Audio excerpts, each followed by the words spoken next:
All right, Chapter 13 is a little bit unique in terms of this textbook. There are a lot of textbooks about media that I have on my shelf, and this is the only one that has a chapter that deals specifically with this notion of the global marketplace and media economics. Media economics is covered fairly frequently, but it's a nice twist that they include basically the dimension of the global marketplace. So let's dive in. So, in terms of the fundamental structures of the media industry, it's important that you analyze how it's organized in order to understand how the money works behind it. And there are three fairly straightforward structures or organizational patterns to the media industry, and they are simply monopoly, oligopoly, and a limited competition. So, those are pretty straightforward. I think the definitions here on the slide, and pretty much all you need to know in terms of that. So that's how they're structured. But what about what they do? You can get some different insights, but if you look at what media does, and that has to do with some fundamental tasks that every media organization has. Certainly in terms of collecting revenue, generating the income, direct payment involves those media products that are sold. They're media products that are supported by the consumers. They pay specifically for a book, for a DVD, and so forth. Indirect is media products that are basically supported by advertising. The commercial strategies and social expectations are a little bit different. This is a different element of the commercial process. It includes things like program costs, things like setting, like marketing strategies in terms of advertisements, some fundamental things regarding social expectations and meeting the needs of the consumer. Okay, next we have deregulation trumps regulation. This has to do with the transition that we had in about the 1950s, when basically the industry moved from the industrial age to the information age and had a tremendous shift in the way that media worked in our country. So in terms of the major regulation legislation, you see a 3 there. That's because there were 3 particular acts that had a lot to do with this in terms of types of regulation. In 1890, we had the Sherman Antitrust Act, which then sought to break up some of the monopolies that existed in oil and the railroad and steel industries. And then there's 2 others, significant ones that are brought up in the textbook. Now, Carter and Reagan worked to sort of minimize or slow down some of the growth, and that's when you had this escalation of deregulation. And so they would try to take away the rules, take away the control, and allow capitalism simply to control itself. And certainly, like I said, it began with Carter, was expanded with Reagan, got a significant boost when Clinton signs the Telecommunications Act of 1996, which we'll look at a little bit more closely, and certainly continued with some further deregulation that occurred under George W. Bush. So obviously you can see here that deregulation was expected to both lower prices and cause mergers, and both of those things did happen. Deregulation does still exist today and shows up in a variety of different forms, and you have 3 different examples of that. Okay, next we have this notion of media powerhouses, consolidation, partnerships, and mergers. Here are some specific deals. The book focuses in on Disney for a little bit and helps you use that as an example to help illustrate some things. So we'll touch on some things relevant to Disney here in a little bit. But here's some fundamental examples of the things that Disney did in their particular time. And so until the 1980s, the antitrust rules attempted to ensure diversity of ownership and not have it all be one particular or one single owner, whether that was an entity, corporation, or individual. And sometimes that worked well, and sometimes organizations simply found another way around it. Business tendencies in media industry. These are the variety of other factors that influence behavior or practice within media organizations. And the notion of flexible markets has a lot to do with the decline of labor unions. That even though 80 to 90% of most media products end up failing in the long run, and that's where we have this elasticity built into the marketplace, larger companies are able to absorb that with minimal impact in terms of affecting the industry and affecting the consumer. Part of what they have done is they have exported their labor to other countries for economic reasons, and thereby avoiding the high price of U.S. unionized labor. Downsizing. This is connected to a number of different things. People have said the downsizing was designed to make a company more flexible, more sound economically, and obviously generate more profits. But as the slide says, that's very problematic in terms of its results. It hasn't really produced anything except give the CEOs very high salaries that have remained big. And so the wage gap within media organizations is enormous. This table, I think, is particularly telling if you look at the variation between the CEO compensation and an entry-level job. For Disney, the CEO makes $29 million a year, okay, versus somebody who just enters is about 10 bucks an hour. Now this table is about 4 years old, so I'm sure hopefully they make a little bit more than $10 an hour, but regardless, it's a tremendous gap. And that's the type of information that the book is trying to explain to you. The deregulation has worked to generate this huge gap. Economics, hegemony, and storytelling. What in the world is that?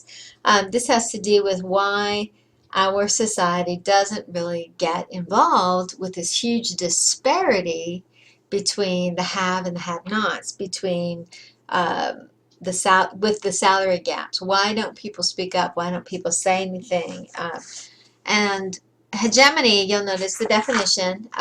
It's accepting those dominant values of a culture by those who are subordinate to those who hold economic and political power.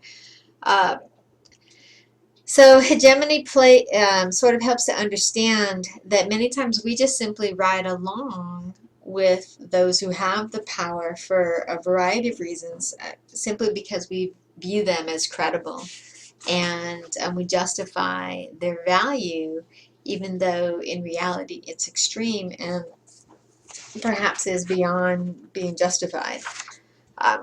Storytelling is the way that you'll get people who are in these high positions that try to create this front, this image where they can relate to the little person. They can relate to that first person who's just getting hired.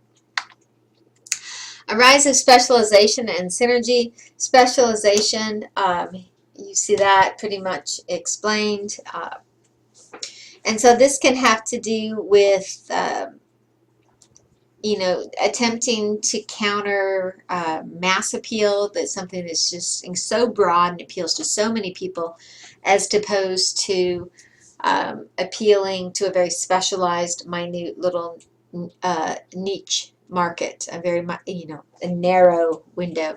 And so that began to grow. And then we have synergy, which is the idea that you can have a lot of different things that will work together in terms of the way that they promote and they sell different versions of the same product. So here's where Disney gets explained in detail, using them as an example. And they call it this postmodern media conglomerate. Certainly in the early years, that's going to be Walt Disney. His first cartoon company, Mortimer Mouse, the Laugh-O-Gram, that all went bankrupt in 1922. Disney moved to Hollywood, and there he basically found his little narrow audience, his niche. And from that, the company began to expand. It diversified into a variety of different forms in terms of cartoons. Global expansion had a lot to do with what happened in the 1980s, and where Michael Eisner began to get involved, and he became president, and that became more global, and so on and so forth.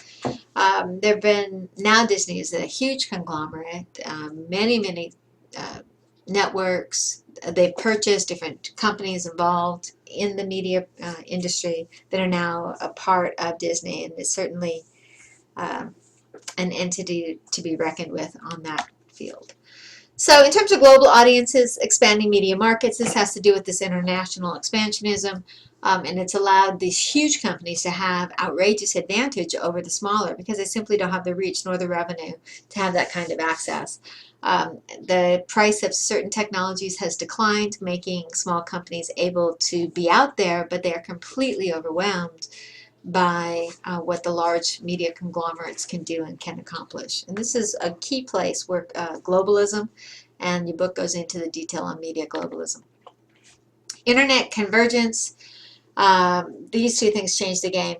The transition from analog to digital for some companies has just been a death bell. It's they've not been able to make the jump, or the cost in going digitally was just too intense for them to reconcile the revenue with that. And so in some particular situations, simply putting the information online has been problematic, and people have struggled to figure out how to make it work. Certainly in your lifetime you've seen that in terms of the way that different artists have felt about their music being digitally available online, how films, the whole piracy debate. And so it's had a tremendous influence. YouTube has really changed the game in a lot of different ways. So here are some of the book lists, some of these new media conglomerates, and you can look at those. Now, generally, it's still argued that the digital era favors the small, flexible startup company because they are less unwieldy in terms of their size. I don't know how long that will last. In terms of antitrust laws, here we have two fundamental things. We basically have diversification and local monopolies. With diversification, that has to do with spreading out, not dominating, and having lots of smaller companies versus a local monopoly that basically aims to dominate in a particular smaller environment in a smaller area and operate locally, as it were. Okay, we're getting near the end.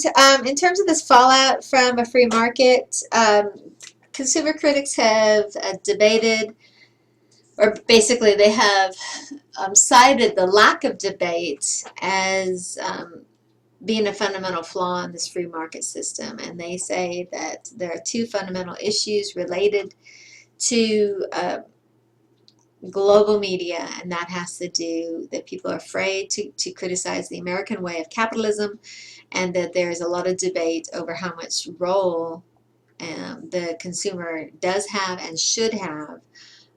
And so, anyways, you can read more detail. Cultural imperialism, this has to do with American styles dominating the globe. If you remember the week that we did on film, you went out and looked at Mojo, the whole international box office, what are the #1 films around the world, and undoubtedly it was an American film. In fact, when you look at the top 10, American films dominate. Excuse me. And so that is what they are referring to as cultural imperialism.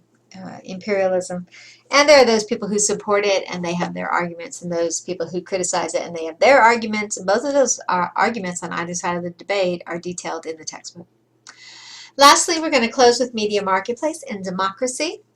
And here we have this notion that these consumer concerns, people get more concerned about what the Kardashians are wearing rather than they are concerned about major social issues. And so this whole process of gatekeeping and the role of that becomes very profound.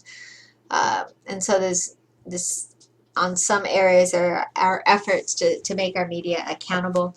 I'm going to have you look at a couple of things this week that deal specifically with media and some of the news stories that have not made the headlines, that many people argue were simply shut down for political reasons or for economic reasons. And it's just, you make your own decision based on the material there. So that'll be interesting to see what you come up with. So, all right, this has gone long enough. So it's time to put this lecture to bed, and I'll see you online.